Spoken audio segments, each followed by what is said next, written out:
Well, hello there, hi there, welcome to Just Bird. This is Celebrity Tarot, and today we're going to see what is haunting D4vd, David, this character. Innocent until proven guilty, except in the world of the internet, you are automatically guilty as sin, doesn't really matter, or you are completely innocent and there is no in-between or investigating allowed. No time will tell on the internet. Everyone has already judge, jury, and executioner, period. But let's just see what's haunting this character. David. I'm just going to call him David. I can't stand his name. It sounds like, he's seeking puss that is tainted. Just gross. And who approved of that name? I don't get it. I won't get it. Mind just swirling about there. Anyhow, let's see. What haunts David? What haunts him? The witness. Someone speaking out and telling the truth. All right, David. Who's the witness?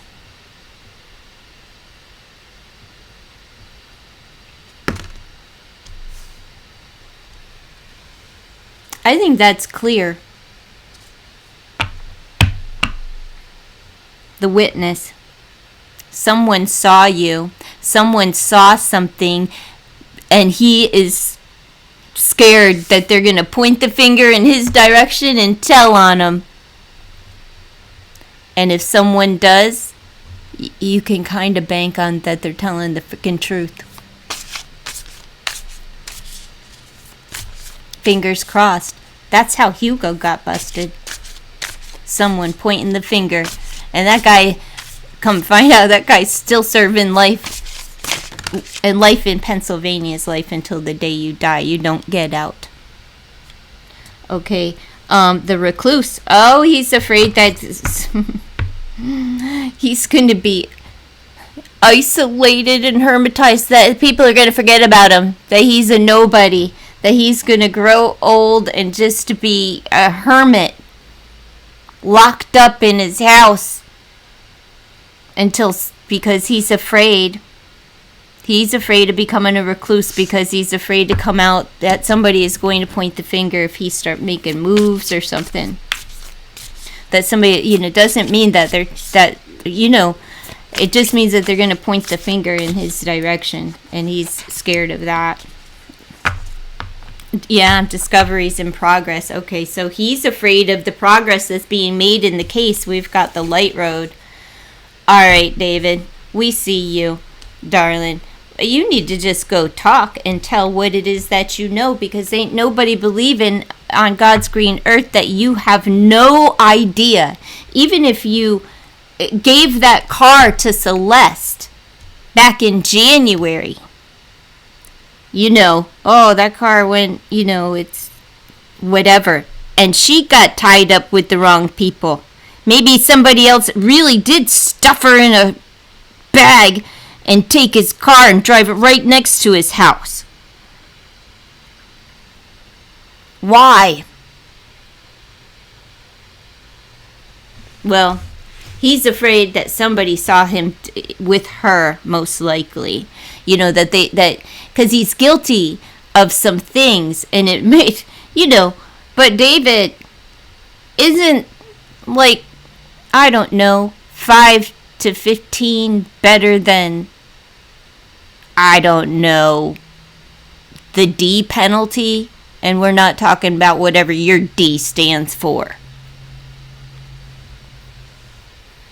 All right, somebody saw something, and he's afraid that when they speak out, there's something is going to be discovered. He's afraid of the progress being made within the case. That's it. He is fearful. 9. He's afraid that it's freaking over, and 7 is progress. He is afraid. Yeah. But as more time goes by, well, he's afraid, and since Steve's on it, Steve Fisher from SF, investigates, he's probably really shaking in his shoes, because I'm like, he's afraid of what they'll find. They've got all of his electronics. They've got whatever was... What about her phone? Where's her stuff? Because these two, I'm sure they're in it. Her Facebook, however they communicated, everything and anything, they are on it. But that takes a lot of time, because, David started seeing her when she was, 11, 10, 12 at the highest? That's inappropriate. Even when he was a minor himself. Inappropriate for a 17-year-old. It's actually considered, pedo behavior. And in adolescence is when it comes about. So you're one of those. It just, sparked your interest. At the age that it sparks for most. But what really happened to her? What if something horrible was happening to her at her house? Or what if she was just telling him that? And so he puts her up in a safe place. I don't know. The neighbor said, see, there's confliction with what the neighbor said, because the neighbor said that they saw her there all the time. They assumed they were a couple, and they were very quiet, and there wasn't any commotion or shenanigans going on. But then you hear from Harvey Levin, it was a party house, and she probably OD'd. Why are they pushing that so much? It's sus to me. So is Harvey Levin, so, whatever. That's what I have here for David. Weirdo. If you didn't do it and you are exonerated, please change your name.